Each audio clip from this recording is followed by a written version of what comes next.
selanjutnya adalah Bapak Dr. Engineering Muhammad Samsiro. Beliau akan memaparkan mengenai solusi penanganan sampah plastik menjadi energi alternatif. Nah, beliau adalah dosen di Universitas Jana Badra, khususnya untuk dosen teknik mesin, yang juga menjabat sebagai Wakil Rektor 1 bidang akademik di universitas yang sama. Pendidikan S1 Teknik Mesin, S2 Teknik Mesin di UGM dua-duanya, dan S3 di Environmental Science and Technology, Tokyo Institute of Technology di Jepang. Karir sebagai Kepala Laboratorium Bioenergi, kemudian Direktur untuk Center for Waste Management and Bioenergy, kemudian Ketua Asosiasi Biomasa dan Bioenergi Indonesia, dan menjadi reviewer jurnal Indonesia dan Internasional. Kemudian beberapa riset grant, yang pertama adalah riset dasar Ristek BRIN tahun ini, kemudian penelitian pasca doktor Ristek Dikti tahun yang lalu, dan penelitian hibah bersaing tahun sebelumnya, kolaboratif riset and with industry CRI JIK udah tahun 2013. Menjadi beberapa pembicara di forum-forum internasional terkait dengan pengolahan sampah atau waste management. Baik, tidak membuang waktu, saya persilahkan Bapak Muhammad Samsiro untuk menyampaikan. Cek suara, bisa didengar suara saya? Siap, ya. Oke. Terima kasih Pak Triyono selaku moderator pada webinar pagi ini. Oke, Assalamualaikum warahmatullahi wabarakatuh. Waalaikumsalam. Selamat pagi dan salam sejahtera untuk kita semua. Bapak Ibu narasumber yang kami hormati, dan juga Bapak Ibu peserta webinar pada pagi hari ini yang berbahagia. Pada webinar kali ini saya akan sedikit berbagi ya terkait dengan pengalaman kami kemudian di dalam mengembangkan teknologi pengolahan sampah menjadi energi, khususnya nanti terkait dengan sampah plastik menjadi bahan bakar minyak, dan bagaimana kemudian penerapannya. Akan saya sharekan.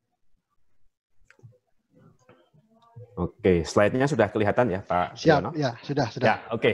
Ya, jadi terkait dengan memungut sampah, memanen energi, ya. Jadi bagaimana kemudian sampah yang berserakan, ya, baik di daratan, kemudian tadi sudah banyak kita diskusikan, ya, khususnya di topik pada pagi hari ini adalah sampah di laut, ya. Bagaimana kemudian nanti itu bisa memberikan manfaat nilai tambah, ya, tentunya bagi masyarakat. Nah, sebelum ke sana mungkin saya bentar.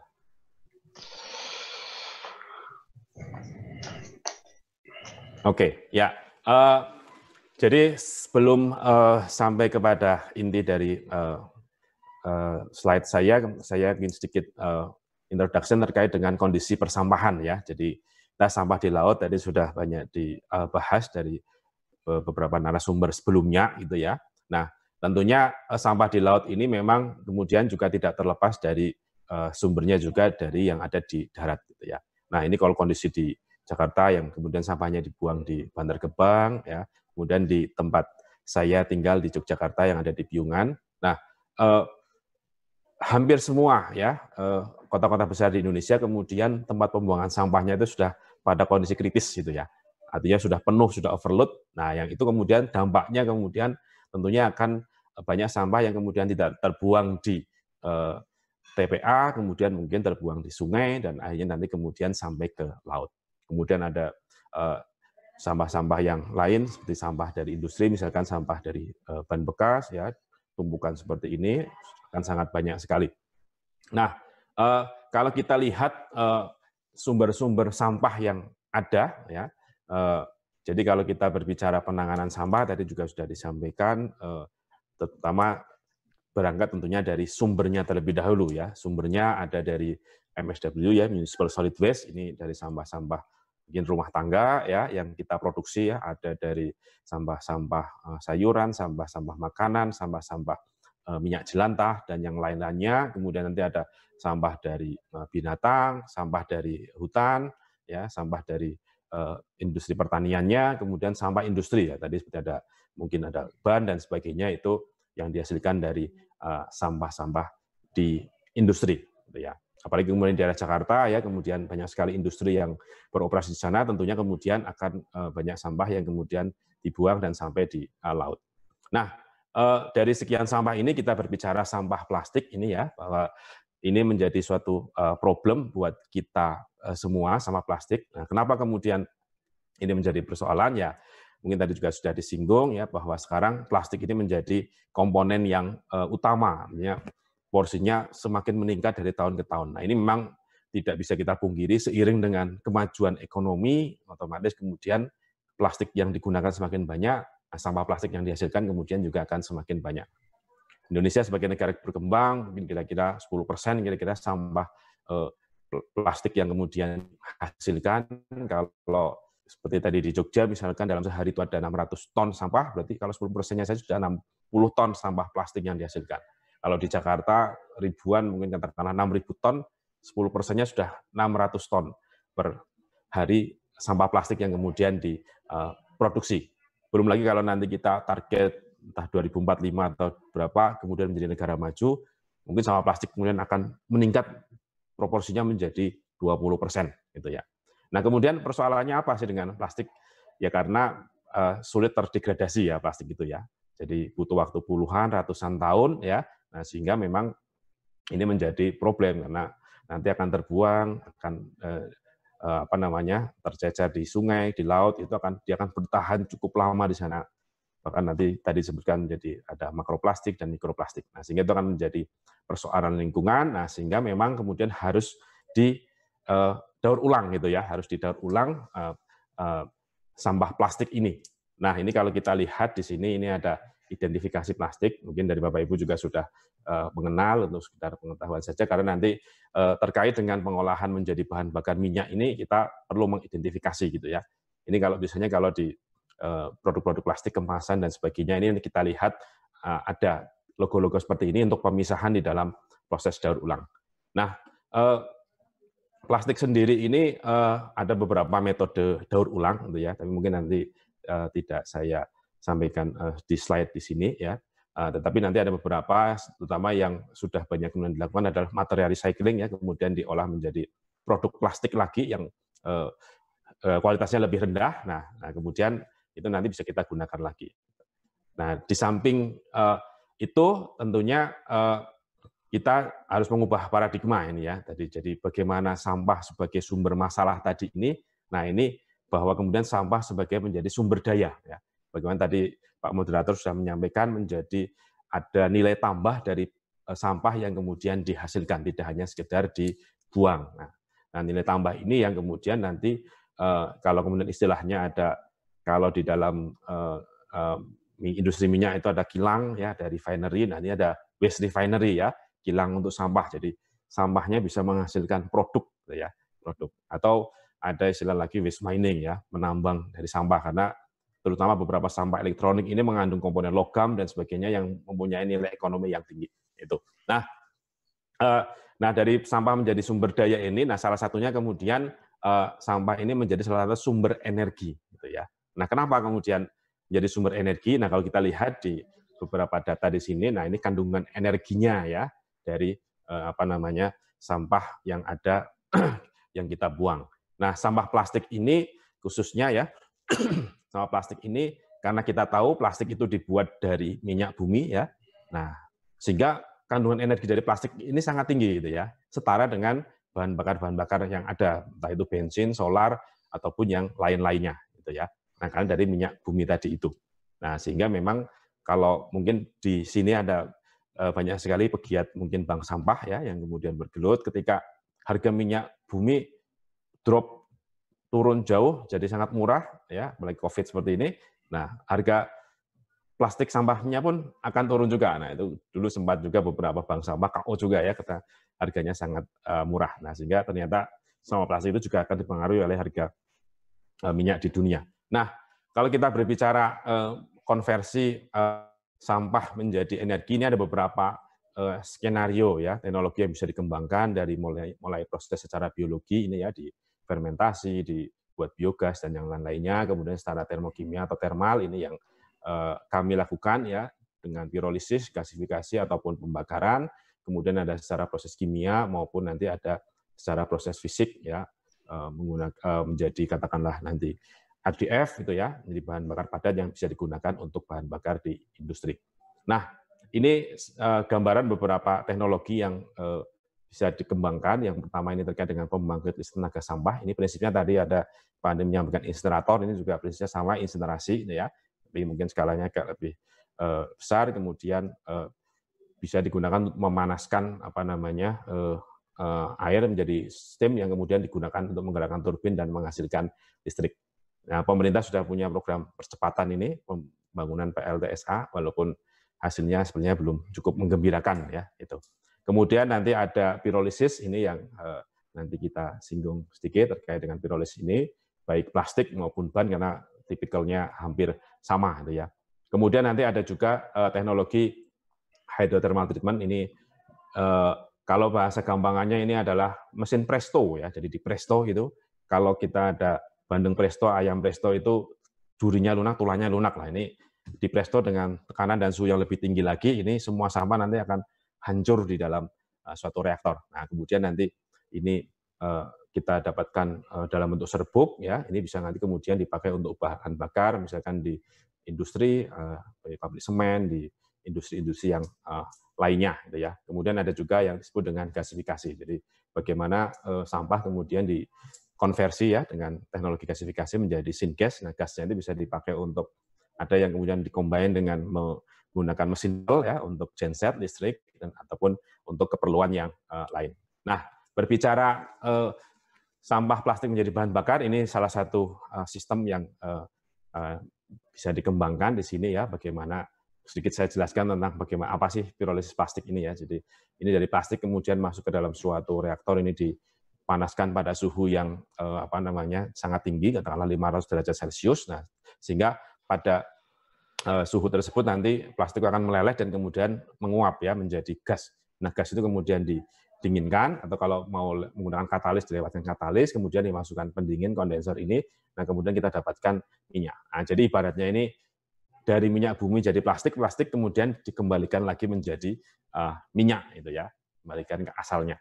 Nah, ini kemudian minyak ini kemudian bisa kita gunakan untuk bahan bakar minyak. Secara umum tipikalnya nanti dari produk pirolisis ini ada 3 produk ya, padatan, cairannya adalah bahan bakar minyak tadi, kemudian ada gasnya ini yang ini bisa digunakan juga untuk bahan bakar ataupun nanti untuk biasanya pemanasan di dalam reaktor itu sendiri. Residu padatannya ini juga masih mempunyai kandungan energi yang nanti bisa digunakan untuk bahan bakar padat dicampur dengan batu bara ataupun dicampur dengan biomasa. Ya, gitu. Nah, kemudian berbicara teknologi pirolisis menjadi bahan bakar minyak, nah dari yang kami lakukan kemudian kita berkolaborasi dengan Bank Sampah dan BUMDes ini ya. Jadi yang kemudian unik di Indonesia adalah ketika kemudian kalau kita lihat di beberapa negara mengembangkan mesin pirolisis dalam skala yang sangat besar gitu ya.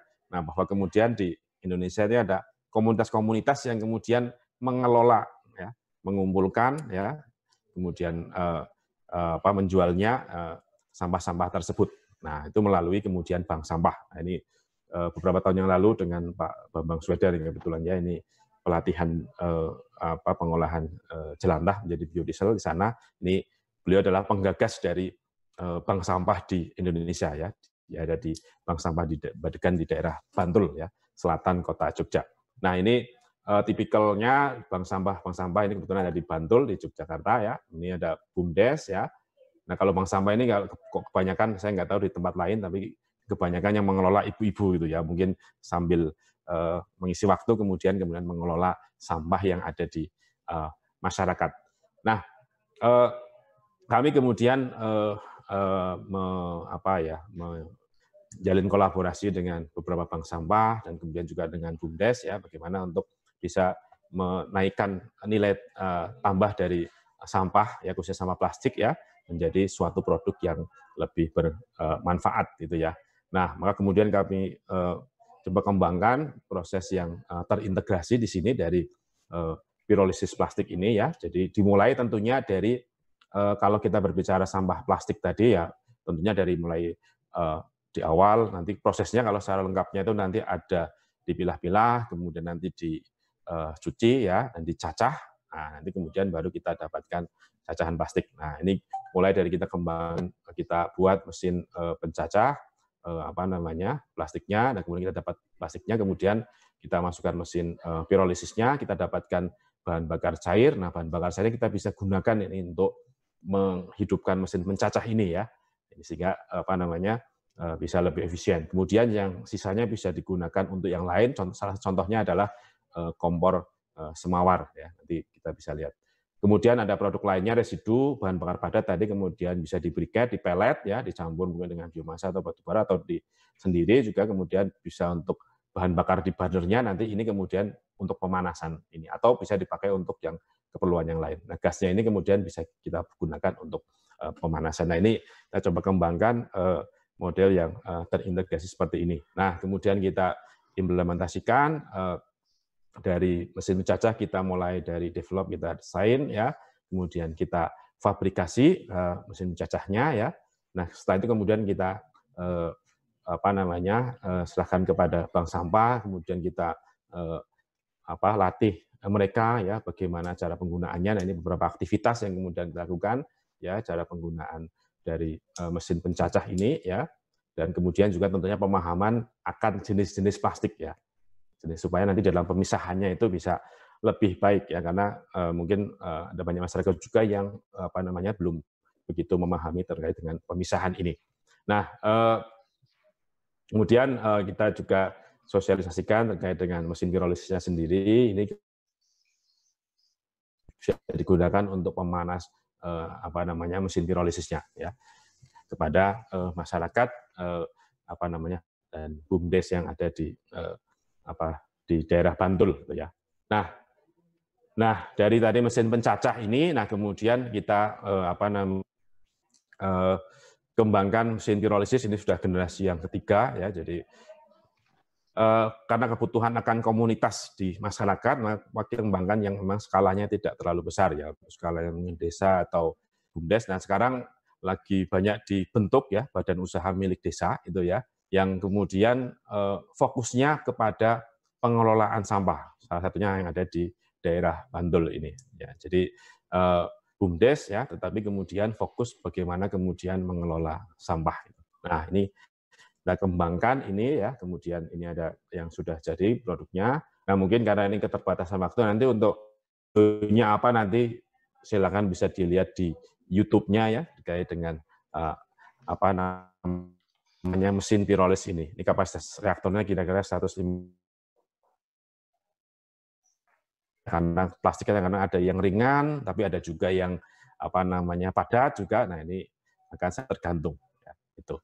Nah, ini saya kira sangat bagus dikembangkan ya, apalagi tadi ada perahu tadi kapal. Nah, ini juga yang memang asapnya mengganggu. Nah, bagus juga kemudian mungkin nanti mesin pirolis on board juga yang nanti bisa dikembangkan itu ya, di kapuk mengolah sampah plastik ini menjadi bahan bakar minyak, sehingga mempunyai nilai tambah yang bisa kita gunakan. Nah, ini produk-produknya ya, kita dapatkan bahan bakar minyak yang kualitasnya ya akan sangat tergantung dari beberapa ya, dari jenis plastiknya, dari kalau menggunakan katalis, reaktornya dan macam-macam. Nah, tapi kita bisa juga mendapatkan hasil yang bersih. Ya, kalau nanti Bapak Ibu ingin melihat seberapa bagus kualitasnya, nah, catatannya nanti bisa dilihat mungkin di setelah webinar atau di lain waktu nanti dari paper-paper yang ada ya, artikel. Nah, ini cukup bagus saya kira hasilnya, dan kita gunakan ini yang ada di gasnya, produknya kita bakar, atau bisa juga kita masukkan ini kompor gas ya, dengan memanfaatkan gas dari mesin pirolis ini. Nah, ke depan kita coba masukkan ke dalam, kita manfaatkan lebih optimal lagi. Nah, kemudian ini yang tadi kompor ngowos, ada video sebentar tapi tidak jalan ya, kompor ngowosnya. Ini kalau Bapak Ibu yang dulu sebelum menggunakan LPG kan terbiasa kalau ada orang-orang jualan di pinggir jalan, ada pecel lele, ada mie, itu menggunakan kompor semawar atau kompor ngawas ya, menggunakan minyak tanah. Nah, ini bisa menggunakan minyak hasil pirolisis plastik ya dari BBM yang kita hasilkan gitu ya. Itu. Nah, ini bisa kita mantunya untuk itu. Kita juga sudah ujikan di mesin diesel juga ya dengan hasil yang cukup bagus, emisinya juga tidak terlalu berbeda ya dengan bahan bakar konvensional. Tapi kalau di kendaraan mungkin ada banyak regulasi yang harus dipenuhi. Saya kira penggunaan pada industri-industri kecil ya, mungkin industri makanan apa yang membutuhkan pemanas, penggorengan dan sebagainya ini bisa kemudian dimanfaatkan gitu ya ininya. Nah, ini kemudian bisa lihat apinya pun cukup bagus ya dari kompor semawar yang menggunakan minyak dari hasil pirolisis plastik ya. Ini saya kira cukup bagus ini ya. Nah, ini kalau Bapak Ibu yang mengenal ini ya, ini generasi yang sudah kolonial itu ya. Kalau generasi milenial mahasiswa sekarang sudah tidak mengenal kompor semawar ini apa gitu ya. Nah, ini betul-betul menggunakan bahan bakar minyak dari pirolisis plastik gitu ya. Nah, kemudian bisa juga yang penting kemudian adalah bagaimana mengedukasi masyarakat ya, kesadaran akan bagaimana mengolah sampah plastik. Nah, tentunya kami juga mengembangkan juga yang skalanya kecil memang untuk edukasi ya. Kalau ini yang di kiri ini produk Jepang yang harganya cukup sangat mahal gitu ya. Kita mencoba mengembangkan yang lokal itu yang kecil yang tentunya harapannya jauh lebih murah gitu ya, yang bisa dipakai untuk edukasi di masyarakat, di bank sampah, di sekolah, di perkantoran dan tempat-tempat lain yang dipakai untuk menumbuhkan kesadaran masyarakat ya akan pentingnya kemudian mengelola sampah khususnya sampah plastik ya. Nah, mungkin itu saja Pak Triyono yang saya sampaikan, nanti mungkin akan lebih ininya nanti dari di sesi diskusi dan tanya jawab gitu ya karena mungkin keterbatasan waktu. Oke, terima kasih. Assalamualaikum warahmatullahi wabarakatuh. Waalaikumsalam warahmatullahi wabarakatuh. Terima kasih Pak Samsiro, waktunya tepat sekali. 10.50.